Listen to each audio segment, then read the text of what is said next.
Hey, what's going on, everyone? Welcome into First Reaction TV. My name is Jay Mart. Tonight we have some clips from Real Time with Bill Maher. His guests are Andrew Yang and Elissa Slotkin. Right now, I believe the channel is close to 500 subscribers. We are on the road to getting 1,000.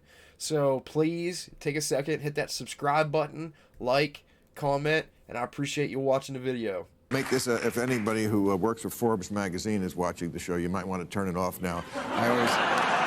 I always picture these poor people who are big fans, and then I do something that has to make them look bad. But Forbes magazine, I have to say, we looked, and this is apropos of this week with all the financial news, because they've been sort of the Bible, I mean, of the magazines I've ever known about financial matters. And 5 days before the Silicon Valley Bank crashed, look at they had America's best banks list.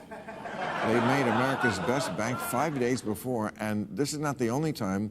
I don't remember if you remember WeWorks, which was valued at, like, I don't know, $40 billion or something, and this guy, Adam Newman, was the guy who was going to take it. It was going to be the biggest thing, WeWorks, and that crashed. Elizabeth Holmes was also on the cover of Forbes. Theranos was her company.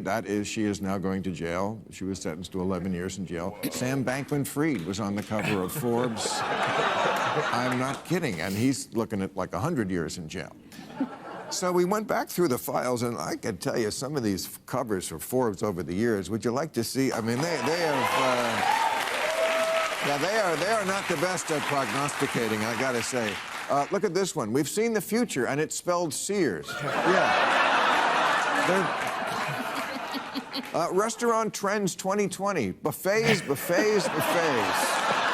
That did not age well. Prince Harry and Meghan, the power couple that will save the monarchy. The sky's the limit for Malaysia Airlines. Oh,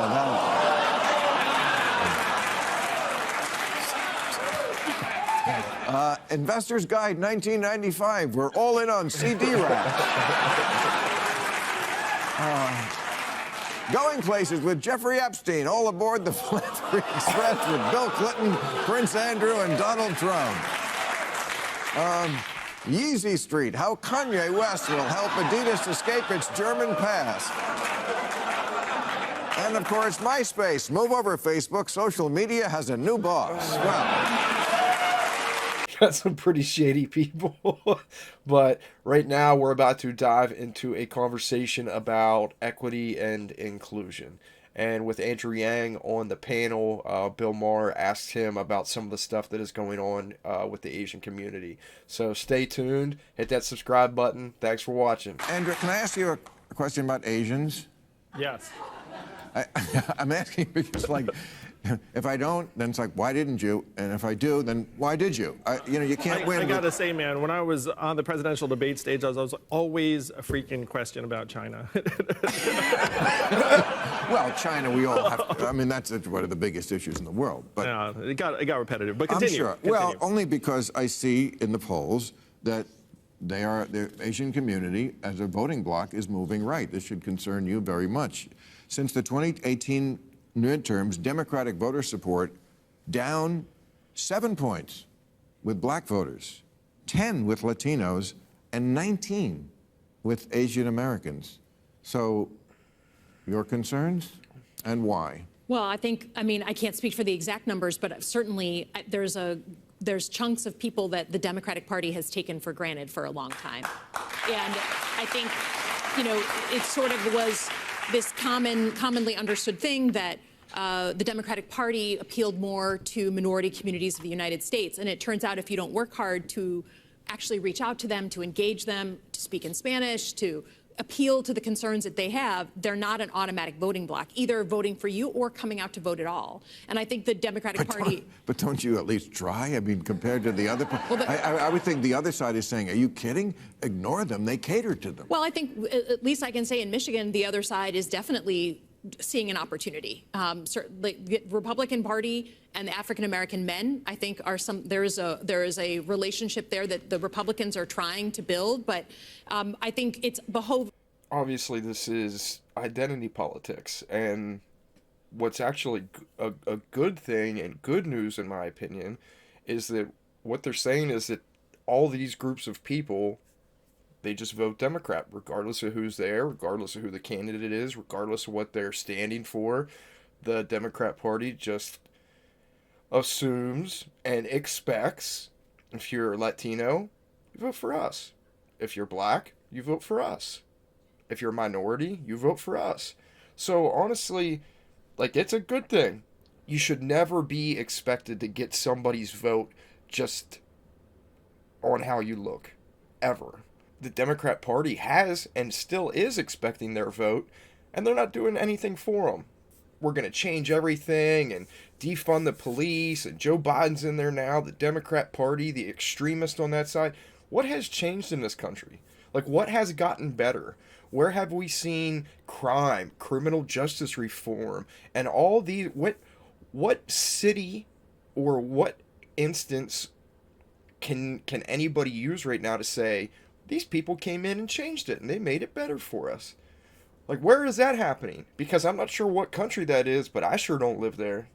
It's beholden to the Democratic Party to actually work for the voters we expect to come out and vote for us. Yeah, everybody should. If you look at Asian American voters in the Bay Area, they were a big part of the recall of a DA that didn't seem to be concerned with prosecuting certain crimes, and school board members who were more concerned about renaming schools than reopening them. And so if you talk to a lot of Asian Americans, they're very much concerned about crime and public safety. They're getting beaten up, targeted in their communities. And for better or for worse, in this two-sided system, they think, well, the Democrats aren't solving this problem, so I'm going to head the other way. I completely agree with that, and I really like Andrew Yang. I've not, I'm not a huge like Andrew Yang supporter or anything, but I remember when he ran for president. And he's like a pretty down-to-earth guy. Now, he had like some extreme policies that he like wanted to do. I think he wanted to give 10 grand to every American if he won the presidential election. So he had like some crazy ideas that, he wanted to do. But overall, like, that's a common sense guy. The DA that he's talking about was one of those criminal justice guys that was going to reform the system and criminal justice and blah, blah, blah, and, defund the police. He was one of those guys. Well, now you have people getting robbed. You have stores getting robbed. And this guy's just letting people out of jail. And what he's saying is Asian Americans are fed up. And I'm sure, anyone that has a store or owns a store in that city, whether you're black, white, Latino, Asian, they're all fed up. Like, people are getting fed up with this stuff. People are realizing what an extremist point of view it is and was to defund the whole police, get rid of the police, and to actually not prosecute people for crimes. Then we'll get the statistics down and these guys won't go to jail anymore. Well, what does that solve? Nothing other than keeping the criminals on the street, nobody getting in trouble, the stores continually get robbed, and people continually getting robbed. So it ended up solving nothing, and people in communities like this are fed up, and it's a good thing they're looking elsewhere. The left has some extreme policies right now. They do not want to prosecute criminals for certain crimes. I truly have no clue what the Democratic Party actually stands for now.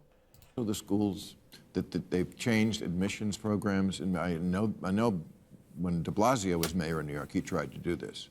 The advanced placement programs to make it so that there are more black and Latino students in these programs, and it came at the price of Asians who, the same thing. This is why Harvard is being sued now. I think it's one of the big issues. It would be public safety, education, and the fact that many Asian Americans, in my experience, are very pragmatic and want something to work better. They're not very ideological. And what they're doing is they're seeing in both parties that there's this ideological war that they don't identify with. But this is where merit hits against equity, is it not? Are we going to admit the people who earned it and did the best, or are we going to try to make it so that everybody is equally represented? I'm just not sure it's that simple. I think you. Well, that's what the Supreme Court case really is. Well, that's what the Supreme Court case is. But to me, I think you have to understand that being educated in college is not just about your grades and your classes and making sure everyone has the right SAT scores. It is about educating yourself about the world and educating yourself about the multiracial, multi-ethnic country we want to be. And to me, that means there's a whole bunch of reasons why a college would look at a whole bunch of factors when they're letting people in, and I have no problem with that. But that, Oh, man, dude. So she's one of those. This lady just said that college is not about your grades and your degree.